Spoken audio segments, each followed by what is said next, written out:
देखिए, अब photo electric effect की बात हो रही थी, तो हमने कहा भाई ये एक्सपेरिमेंट किए गए, फोटो इफेक्ट के जो क्या किए गए वो आप पढ़ चुके हैं, उसके बारे में ये आ रहे हैं। क्या कहा, क्या किया गया, एक फोटो सेंसिटिव प्लेट थी, होता है ऐसी प्लेट जिसमें लाइट डालने पर उसे इलेक्ट्रॉन निकल सकते हैं। लाइट डाली गई एक सफिशियंट फ्रीक्वेंसी की, क्योंकि एक फ्रीक्वेंसी से नीचे फ्रीक्वेंसी की लाइट डालने से इलेक्ट्रॉन नहीं निकलेंगे। एक मिनिमम फ्रीक्वेंसी जो किसी सरफेस से इलेक्ट्रॉन को निकाल सके उससे हम क्या कहते हैं, और एक मैक्सिमम वेवलेंथ जिसके डालने से लाइट इलेक्ट्रॉन निकले उसको थ्रेशोल्ड वेवलेंथ कहते हैं। कभी कभी थ्रेशोल्ड वेवलेंथ भी पूछी जाती है, ठीक है, मतलब मैक्सिमम वेवलेंथ, उससे ज़्यादा वेवलेंथ होगी तो एनर्जी कम हो जाएगी, ठीक है। तो हमने जब लाइट डाली और उससे इलेक्ट्रॉन निकले, फिर बहुत सारी हमने एक्सपेरिमेंट किए। हमने क्या किया, लाइट की इंटेंसिटी बढ़ाई, चेंज की। तो हमने इंटेंसिटी बढ़ा के देखा कि करंट पे क्या फ़र्क पड़ता है। तो क्या देखा गया कि इंटेंसिटी बढ़ाने पर जो सरफेस से इलेक्ट्रॉन निकल रहे थे उनकी संख्या तो बढ़ गई, यानी सर्किट में करंट बढ़ गई, लेकिन एनर्जी ऑफ इलेक्ट्रॉन नहीं चेंज हुई। फिर हमने क्या किया, इंटेंसिटी को फिक्स किया, फ्रिक्वेंसी बढ़ाई, चेंज की। तो हमने देखा जब सरफेस पे लाइट डाल रहे थे तो लाइट की जब फ्रीक्वेंसी चेंज कर रहे थे, बढ़ा रहे थे, तो नंबर ऑफ इलेक्ट्रॉन बढ़ रहे थे। किसके घर में बढ़ रहे थे, नंबर ऑफ इलेक्ट्रॉन नहीं बढ़ रहे थे, इलेक्ट्रॉन उतने ही थे, केवल इलेक्ट्रॉन की एनर्जी बढ़ रही थी, ठीक है, ये हमने देखा। ठीक है, तो इस एक्सपेरिमेंट के आधार पर हमने कुछ लॉज बनाए। तो लिखिए laws of photo electric emission. पहला नियम क्या देखा हमने, इंटेंसिटी के बढ़ाने पर rate of emission of electron बढ़ जाता है, ठीक। तो नंबर एक लिखिए, the rate of emission of photo electrons, the rate of emission of photo electrons from the surface of a metal, from the surface of a metal varies directly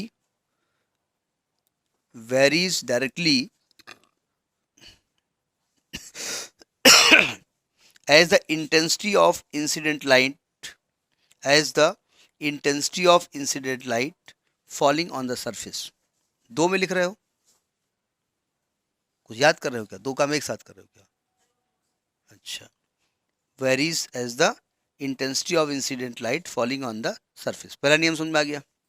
दूसरा हमने क्या बताया कि इंटेंसिटी के चेंज करने पर इलेक्ट्रॉन, फोटो इलेक्ट्रॉन की energy change नहीं होती। नेक्स्ट पॉइंट लिखिए, the maximum kinetic energy, the maximum kinetic energy of photo electrons, of photo electrons is independent, is independent of the intensity of the incident light, is independent of the intensity of incident light। मतलब incident light की intensity आप change करो, बढ़ाओ घटाओ कुछ भी करो, electron की जो एनर्जी है वो चेंज नहीं हुई, नहीं हुई, ये हमने देखा, ठीक है। नेक्स्ट पॉइंट लिखिए,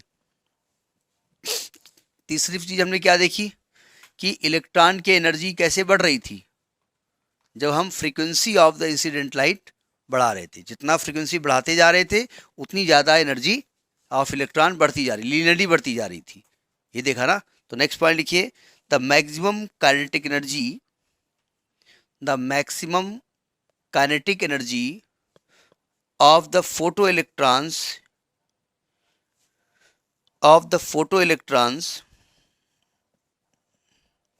increases linearly, increases linearly with increase in the frequency of the incident light, with increase in the frequency of incident light, increase in the frequency, बंद कर दिया इधर, frequency of the incident light। Next point क्या हमने देखा कि अगर एक मिनिमम फ्रीक्वेंसी से कम फ्रीक्वेंसी की लाइट हम डालें तो उसे इलेक्ट्रॉन नहीं निकलते। कम से कम एक मिनिमम फ्रीक्वेंसी की लाइट होनी चाहिए, अदरवाइज इलेक्ट्रॉन नहीं निकलेंगे। तो नेक्स्ट पॉइंट लिखिए, if the frequency of incident light if the frequency of incident light is below a certain lowest value is below a certain lowest value, then no photoelectrons emit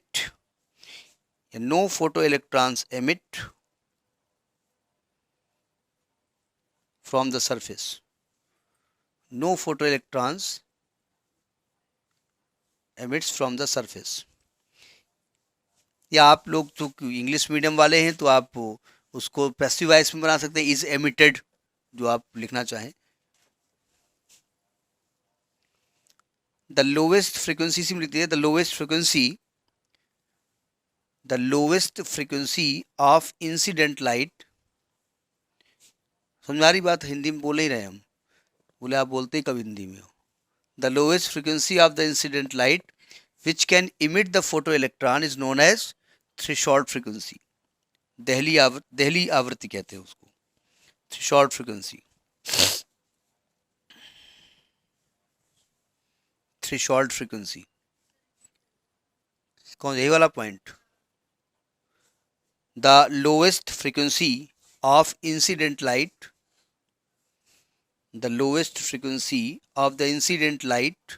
which can emit the photoelectrons is known as threshold frequency.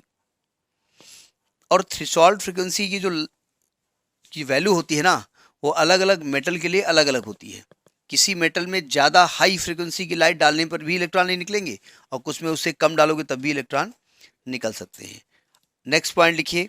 Next point हमने देखा जैसे ही हमने light डाली वैसे ही electron निकलने शुरू हो गए. मतलब लाइट के डालने में और इलेक्ट्रॉन के निकलने में कोई भी टाइम लैग नहीं था. तो लिखिए as soon as light is incident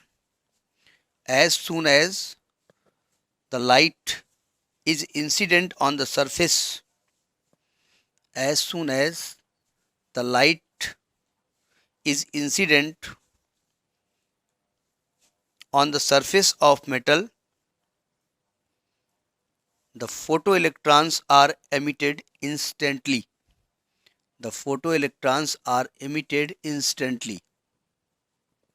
It means there is no time lag. Lag मतलब आगे पीछे. There is no time lag. अब टाइम लैग का टाइम लैग ना लिख देना, सोचे अच्छा टाइम के पैर के बारे में बात किया जा रहा होगा. Time lag between the incident of light and emission of electron. मतलब लाइट के गिरने और सरफेस से इलेक्ट्रॉन निकलने के बीच में कोई भी टाइम लैग नहीं था, तत्काल इलेक्ट्रॉन निकलने शुरू हो गए थे. ये हमने देखा. ठीक है. अब हमने चूंकि पढ़ रखा था कि लाइट वेव के फॉर्म में चलती है, तो उस वेव फॉर्म से इसको हमने कंपेयर किया. अब देखिए वेव थ्योरी क्या कहती है. वेव थ्योरी कहती है कि जो वेव चलती है, लाइट वेव के फॉर्म में चलती है. वेव फ्रंट के फॉर्म में चलता है. ऐसे पूरा वेव फ्रंट सरफेस होता है और वो जब चलता है तो उसमें एनर्जी होती है, और किसी सरफेस पे जाता है तो पूरा का पूरा वेव फ्रंट उस सरफेस को एनर्जी डिस्ट्रीब्यूट कर देता है. ठीक है. दूसरी बात वेव थ्योरी ने ये कहा कि आपने पढ़ा होगा simple harmonic motion 11th class में, पूछेंगे नहीं, आप मन में सोच रहे होंगे पूछ न लें, तो वहां पर इंटेंसिटी ऑफ लाइट या एनर्जी ऑफ वेव बताई गई थी proportionate to the square of amplitude. और इंटेंसिटी भी प्रोपोर्शनेट होती स्क्वायर ऑफ एम्पलीट्यूड, क्योंकि इंटेंसिटी वेव में इंटेंसिटी का मतलब ही होता है यूनिट एरिया में कितनी एनर्जी लाइट की है. तो अगर मैं अभी हमने एक्सपेरिमेंट किया, उसमें हमने क्या किया था, इंटेंसिटी बढ़ाई थी ना. इंटेंसिटी बढ़ाई तो अकॉर्डिंग टू वेव थ्योरी हमने क्या किया है, एनर्जी बढ़ाई है. तो जब किसी सरफेस में हम लाइट डाल रहे हैं, वेव डाल रहे हैं, और वेव की क्या बढ़ा रहे हैं, एनर्जी बढ़ा रहे हैं, वो एनर्जी अल्टीमेटली मिलेगी किसको, इलेक्ट्रॉन को. उसी एनर्जी को लेकर के इलेक्ट्रॉन बाहर निकल रहे हैं. तो फिर ये मरगिल्ले काहे निकल रहे हैं, गड़बड़ है. जब ज़्यादा एनर्जी की हम, भाई जैसे कभी कोई होता है लड़का बड़ा धूपर है ना, बादाम खाता है, यो खाता है, तो ये खाते हैं तो फिर जाते कहाँ है. तो जब वेव थ्योरी से लाइट चल रही थी, लाइट की इंटेंसिटी बढ़ा रहे थे, यानी एनर्जी बढ़ा रहे थे, उस एनर्जी को लेकर के इलेक्ट्रॉन बाहर निकल रहे थे, तो फिर एनर्जी ऑफ इलेक्ट्रॉन क्यों नहीं बढ़ रही थी? इसका मतलब वेव थ्योरी यहाँ पर, वेव थ्योरी के हिसाब से ये चीज़ गलत है, तो यही वेव थ्योरी फेल हो गई। तो लिखिए फेल्योर ऑफ वेव थ्योरी, मतलब इन्हीं इस जो हमें मिला ना, जिस तरीके से हमने एक्सपेरिमेंट किया उसको वेव थ्योरी से कंपेयर किया, failure of wave theory, failure of wave theory. तो पहले हम ये कहेंगे कि वेव थ्योरी क्या कहती है, और हमने जब एक्सपेरिमेंट किया तो वेव थ्योरी के हिसाब से हमको क्या मिला। तो नंबर 1 लिखिए, वेव थ्योरी क्या कहती है कि वेव फ्रंट के फॉर्म में चलते हैं और वेव फ्रंट एनर्जी लेकर के चलता है। ठीक है, तो लिखिए according to the wave theory the energy carried by a light beam, the energy carried by a light beam is distributed over a wave front। Light beam की जितनी एनर्जी होती है वो वेव फ्रंट में, टोटल वेव फ्रंट में वो बढ़ जाती है। Wave front light beam is distributed uniformly over a wave front. ये पॉइंट समझ में आया भाई? हमने क्या कहा था किसी मीडियम से वेव निकली, 1000 वेव निकली, सुनिए ध्यान से। हमने एक सरफेस बनाया, हमने बोला साउंड वेव निकली, तो हमने अपने मुंह के चारों ओर एक सरफेस बनाया, वो वेव आकर के उस सरफेस से आके ऐसे हिट की, तो ये पूरा वेव फ्रंट है ना। तो वेव फ्रंट में मान बहुत सारे पार्टिकल्स होंगे, ठीक है, तो यानी जितनी एनर्जी हमारे मुंह से निकली है वो पूरे सरफेस पे यूनिफॉर्मली डिस्ट्रीब्यूट होगा, तो आगे कौन बढ़ेगा? वेव फ्रंट बढ़ेगा। यानी वेव फ्रंट क्या चीज़ है? एनर्जी को लेकर के चलने वाला एक सरफेस है, यानी इसके पास क्या है? एनर्जी है। किस थ्योरी के हिसाब से? वेव थ्योरी के हिसाब से। तो लिखिए and is measured by the intensity of beam, और उस एनर्जी को किससे मेजर किया जाता है? Intensity of the wave, and is measured by the intensity of beam.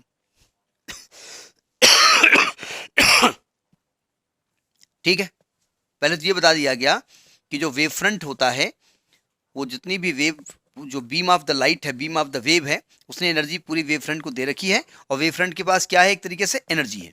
अब ये वेव फ्रंट कहाँ जाके गिर रहा है?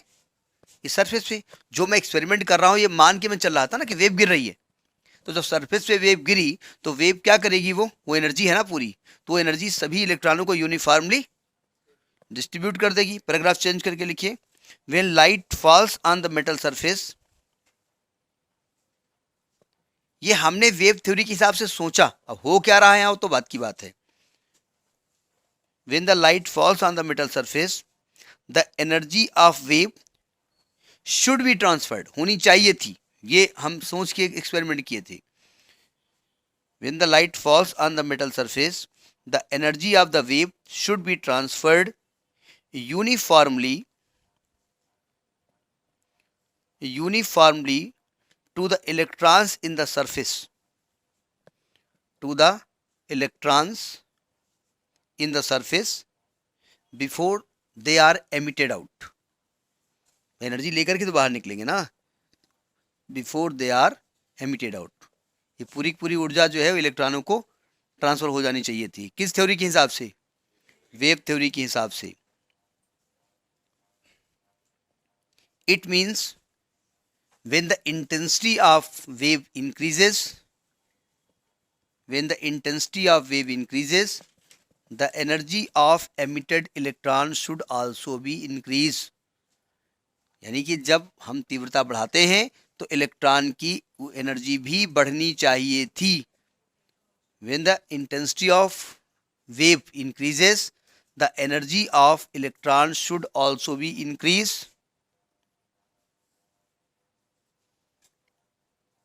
but this is against to the experimental observation। ये हमारे एक्सपेरिमेंटल ऑब्जर्वेशन के अगेंस्ट था, ऐसा वहां हो नहीं रहा था। It is against the experimental observation means the energy of electron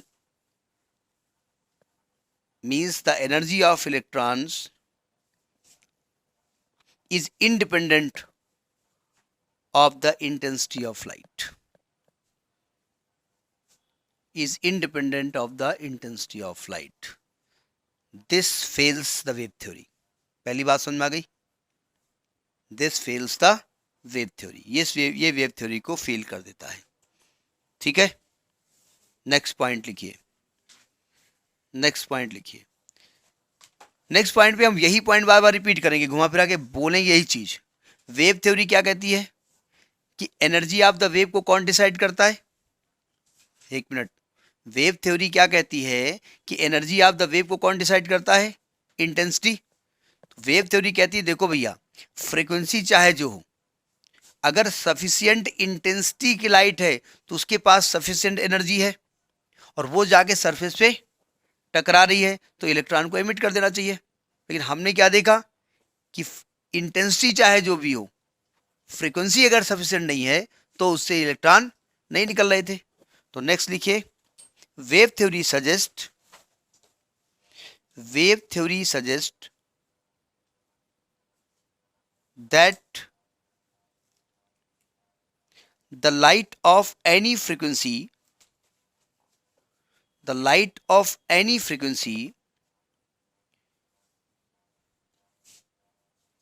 be capable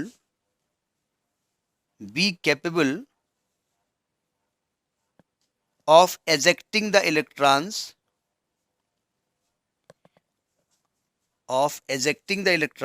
इसकी लैंग्वेज आप अपने आप लिख सकते हो, आप तो अंग्रेजी मीडियम वाले हो, लिख सकते हो. ठीक है, नहीं मतलब हम मजाक नहीं कर रहे हैं, मैं मतलब बता रहा हूँ. ejecting the electrons if its intensity is sufficient,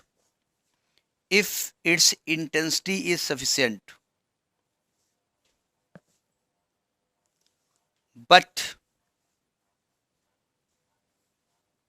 it is also against the experimental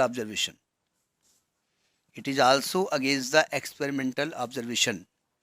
ये हमारे प्रयोग किए गए जो ऑब्जर्वेशन से अगेंस्ट में था. क्या था ऑब्जर्वेशन कह रहा था कि भैया इंटेंसिटी चाहे जो हो, जब तक एक सफिशिएंट फ्रीक्वेंसी की लाइट नहीं गिरेगी उससे इलेक्ट्रॉन नहीं निकलेंगे. ठीक है, क्या लिखा? It means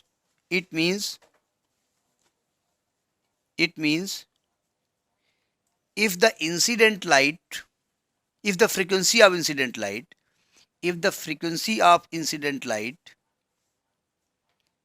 the frequency of incident light is lower than the threshold frequency,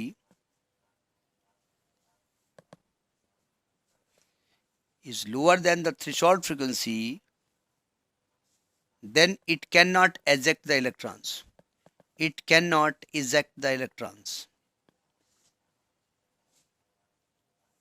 No matter how intense it is. यानी कितनी वो इंटेंस है, कितनी तीव्रता, उसे कोई मतलब नहीं है. ठीक है, अच्छा नेक्स्ट पॉइंट समझिएगा. वेव थ्योरी कहती है कि वेव फ्रंट के फॉर्म में चलती है. अब ज़रा देखिएगा, ये पूरा सरफेस, इधर देखिए, बाद में बात करना, ये पूरा सरफेस है, एनर्जी लेकर के चल रहा है वेव के हिसाब से. तो जब सरफेस टकराएगा तो पूरे सरफेस को वाइब्रेट करेगा ना, तो एनर्जी पूरे सरफेस में जाएगी. तो वो सरफेस के इलेक्ट्रॉन उस एनर्जी को ले लेंगे, सभी ये जितने ले सकते हैं. और यानी कि इसके गिरने में और इलेक्ट्रॉन की एनर्जी लेने में, इलेक्ट्रॉन के निकलने में थोड़ा सा टाइम लगना चाहिए. लेकिन ऐसा होता नहीं है. जब एनर्जी देते हैं तो लाइट बिल्कुल कैसे आती है, एक पार्टिकल तरह आती है, कण से टकराती है, एक को एनर्जी देती है और बाहर इलेक्ट्रॉन निकल आते हैं. तो वेव थ्योरी कहती है अगर वेव के फॉर्म में लाइट चलती तो वेव फ्रंट के फॉर्म में चलती, उसकी इंटेंसिटी होती, यानी उसके पास एनर्जी होती, ये वेव फ्रंट सरफेस से टकराता और सरफेस को ऐसे वाइब्रेट करता, तो सरफेस के सभी इलेक्ट्रॉनों को एनर्जी थोड़ी थोड़ी मिलती, पूरा डिस्ट्रीब्यूशन होता. यानी सरफेस पर उस वेव फ्रंट के गिरने या वेव के गिरने और इलेक्ट्रॉन के निकलने में थोड़ा सा टाइम लैग होता, जबकि ऐसा था नहीं. तो नेक्स्ट पॉइंट लिखिए, according to wave theory the energy transferred from the light wave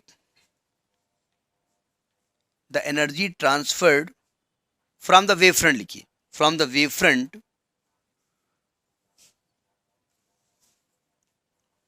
is distributed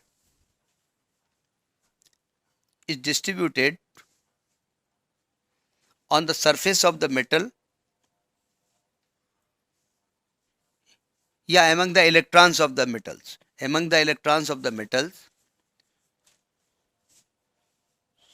so there will be some time lag between the incident of light and ejection of electron. इसमें time lag होना चाहिए wave theory के हिसाब से, and ejection of electron. but according to this experiment there was no time lag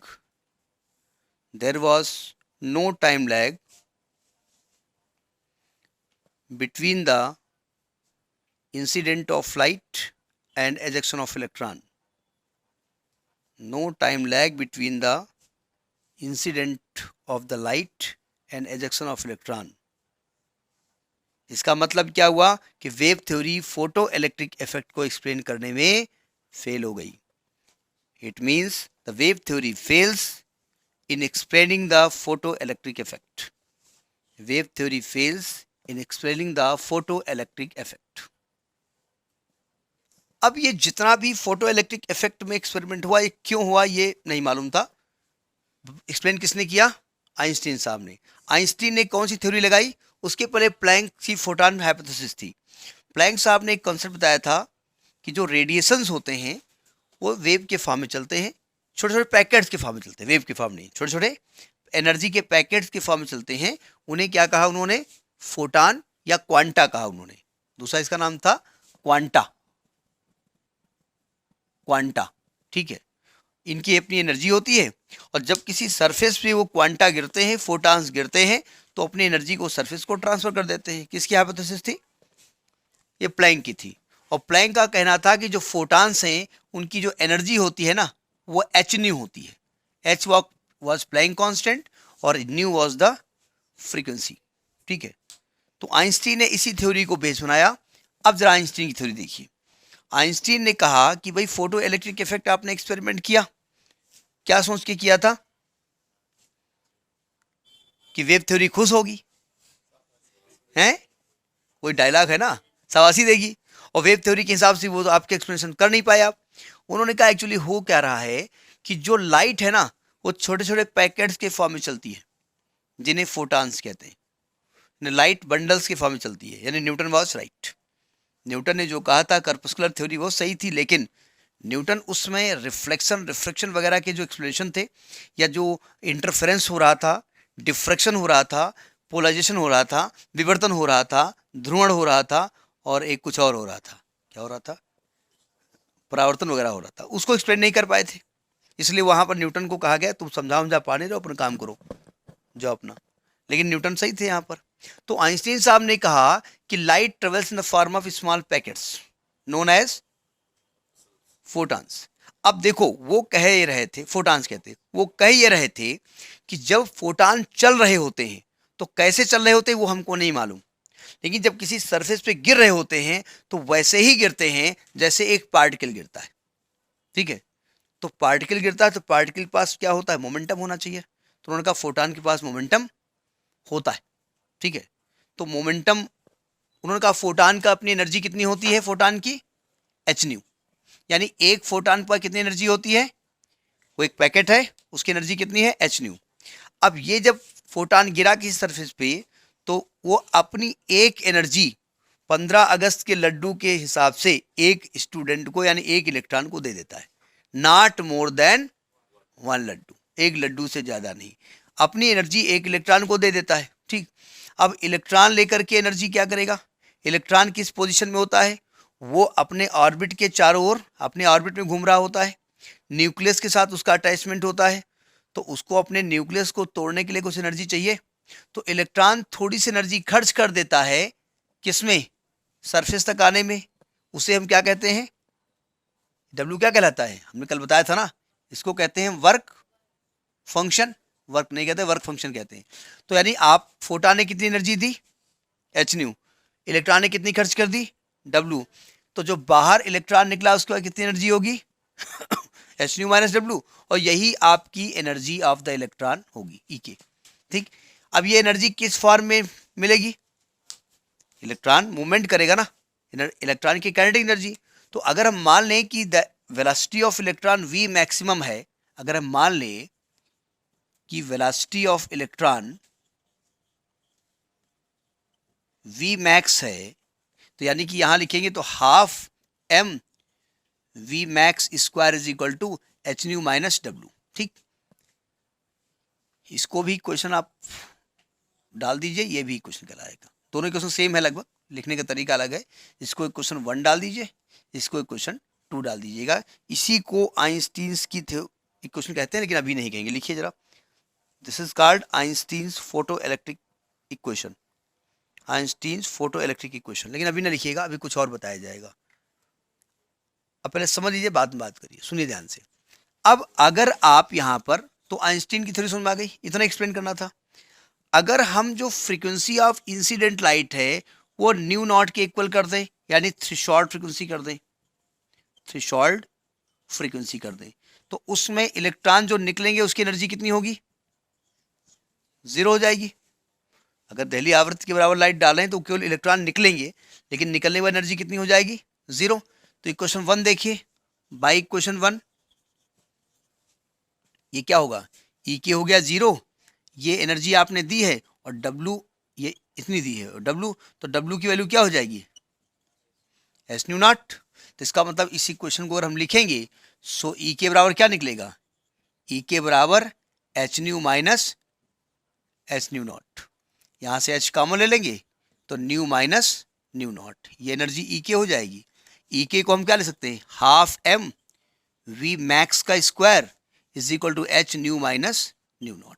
तो ये Einstein का photo electric equation है, इसको कहते हैं Einstein's E I N S T E I N S, Einstein's photo electric equation, photo electric equation. ठीक है, तो ये आइंस्टीन का समझावक तरीका था। तो आइंस्टीन ने इसमें एक्सप्लेन क्या किया, उन्होंने कहा लाइट छोटे छोटे पैकेट्स के फॉर्म में चलती है, जिन्हें क्वांटा कहते हैं या फोटॉन कहते हैं, और वो किसी सरफेस पे गिरती है तो एक फोटॉन, इस पॉइंट को जरा नोट किया जाए, एक फोटॉन किसी, दिमाग में नोट किया जाए, एक फोटॉन किसी एक इलेक्ट्रॉन को एनर्जी देता है। ठीक है, अब देखिए, पहली बात उन्होंने कहा कि अगर मान लिया फोटॉन की जो एनर्जी फ्रीक्वेंसी है वो थ्रेशोल्ड फ्रीक्वेंसी के बराबर है, तो इलेक्ट्रॉन तो निकलेगा, लेकिन इलेक्ट्रॉन की एनर्जी क्या होगी, 0। दूसरी बात, अगर फ्रीक्वेंसी बड़ी है तो इलेक्ट्रॉन निकलेगा और उसकी एनर्जी ये होगी H nu minus H new not, और अगर ये लेस देन है तो उससे इलेक्ट्रॉन नहीं निकलेगा।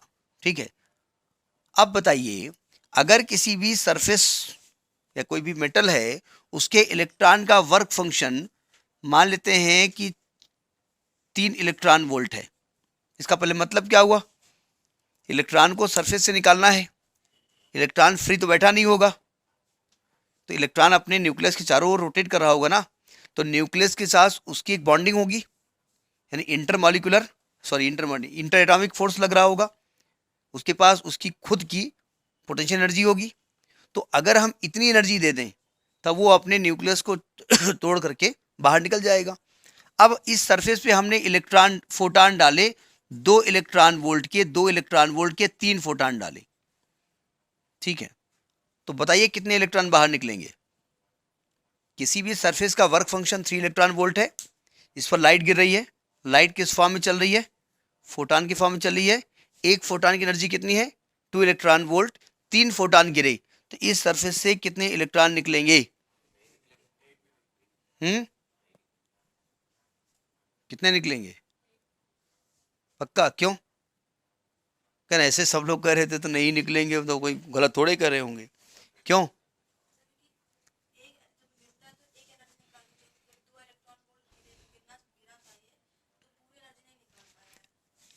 एक्चुअली में अब आप कहेंगे भाई टोटल 6 इलेक्ट्रॉन वोल्ट हुआ, और इसको कितना चाहिए, 3 इलेक्ट्रॉन वोल्ट, तो 3 तो दे देगा, तो तीनों मिलकर के। लेकिन नियम क्या बताया गया, एक फोटान एक इलेक्ट्रॉन को देगा एनर्जी, इसको देगा 2 इलेक्ट्रॉन वोल्ट।